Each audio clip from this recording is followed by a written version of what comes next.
Okay, hi. I'm going to have a total knee replacement in 2 days, December 8th, 2020. And I thought I'd make this video ahead of time just to see how things go, um, in accordance with a lesson that we recently went through in our Course in Miracles group this morning. We had gone through a lesson 190, I choose the joy of God instead of pain.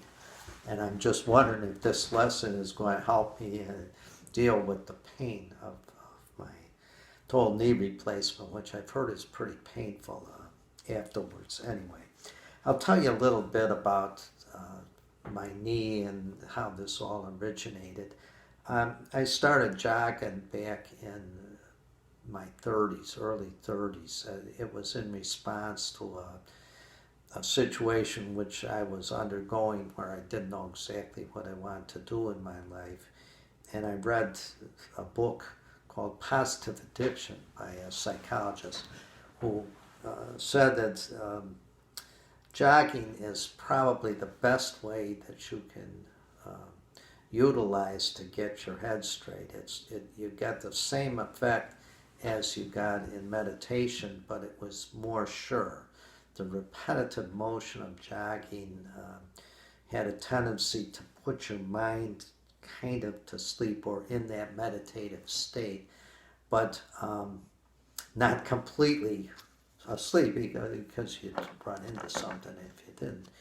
But he said that that particular experience was combined with the benefits of repetitive exercise and long-term serotonin and stuff like that. So it was a really great experience, and he said especially if you're going through some mental problems, which I was at the time, just mental difficulties, it was a very good practice to undergo. So I went through that. I started jogging, and in response to that, I adopted a new direction in my life, which turned out to be very well, and it turned out to be something that I enjoyed all my life, and led to other things that were very important. And so I felt it was a very good experience. And I jogged for years, probably about 20, 25 years, every day just about, not every day, but just about every day. And anywhere from 45 minutes to as much as 2 hours, usually in the morning, almost always in the morning. I enjoyed the quietness and the lack of traffic out there, and I enjoyed the sunrise and the feeling of being out there when the sunrise rose in the morning. So I felt jogging was very good, but I imagined that the jogging had started to weaken my legs. In my 50s, probably mid-50s, I was playing basketball with my kids and their cousins, and I ended up going up for a pass and coming down and then just caving my knee, and it twisted in an unusual way, and it turned out my ACL had broken. I'm not sure that was what caused it, but maybe the jogging caused it. Certainly that it was caused acutely by that particular situation. It hurt so much that I couldn't get any sleep, so eventually I got an operation on that. The surgeon who did the surgery said that he should just clean up the meniscus. He said I wouldn't be very happy with if I did the ACL reconstruction, possibly because there was a lot of arthritis from my jogging before in my right knee. And I elected to do that with him. Well, now about 20 years later, in my 70s, I'd I think probably when I turned about 70, maybe 69, the knee started becoming very unstable. And, you know, I went through rehab. I started working out, doing a lot of different knee exercises to see if I can stabilize the knee. But, you know, when I ultimately got MRI of the knee, there were a lot of loose bodies there. There was bone edema. The leg was moving a bit. There was a lot of movement in the leg. So much so that I had to go in a number of times to my chiropractor and have him pull the leg out and kind of work with it so you could get it back into position so it didn't hurt so much. So I knew that eventually I'd have to do something, and from the looks of the MRI, it looked like I had to get it cleaned out, and I had to get something done to stabilize the knee. And the knee operation or total knee operation was what they were offering. They did, when you get to a certain age, they don't offer clean outs anymore. So anyway, I elected to go with the surgeon who was recommended by my wife's friend. He turned out to be very good and very organized, and his whole crew out there, the whole people at Skokie Hospital, North Shore Orthopedic, turned out to be very effective in their screening process and telling me exactly what to do. And this is in the middle of this COVID too, so I think it's pretty impressive that the operation's still on. So anyway, I'm going through the knee operation, and I'm sure it's going to come out well, and my knee's going to come out a lot better. But one of the biggest problems that they talk about is the pain after the knee operation. And today we went through this lesson 190, and I just thought it'd be good to go through it again and then come back to tell you a little bit about it after the knee operation to see if it really did help. This is lesson 190 from the Course in Miracles.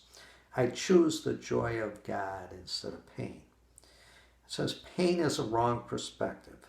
When it is experienced in any form, it is proof of self-deception. It is not a fact at all. There is no form it takes that will not disappear if seen aright. For pain proclaims God cruel. How could it be real in any form?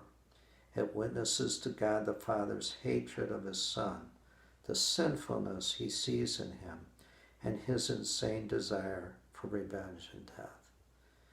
Can such projections be attested to? Can they be anything but wholly false? Pain is but witness to the Son's mistakes and what he thinks he is. It is a dream of fierce retaliation for a crime that could not be committed, for attack on what is wholly unassailable. It is a nightmare of abandonment by an eternal love which could not leave the Son whom it created out of love. Pain is a sign illusions reign in place of truth. It demonstrates God is denied, confused with fear, perceived as mad and seen as traitor to himself. If God is real, there is no pain. If pain is real, there is no God. For vengeance is not a part of love, and fear, denying love and using pain to prove that God is dead, has shown that death is victor over life. The body is the Son of God, corruptible in death, as mortal as the Father he has slain. Peace to be such foolishness. The time has come to laugh at such insane ideas. There is no need to think of them as savage crimes or secret sins with weighty consequence. Who but a madman could conceive of them as cause of anything? Their witness pain as mad as they, and no more to be feared than the insane illusions which it shields. and tries to demonstrate must still be true. It is your thoughts alone that cause you pain. Nothing external to your mind can hurt or injure you in any way. There is no cause beyond yourself that can reach down and bring oppression. No one but yourself affects you. There is nothing in the world that has the power to make you ill or sad or weak or frail. But it is you who have the power to dominate all things you see by merely recognizing what you are. As you perceive the harmlessness in them, they will accept your holy will as theirs, and what is seen as fearful now becomes a source of innocence and holiness. My holy brother, think of this a while. The world you see does nothing. It has no effects at all. It merely represents your thoughts, and it will change entirely as you elect to change your mind and choose the joy of God as what you really want.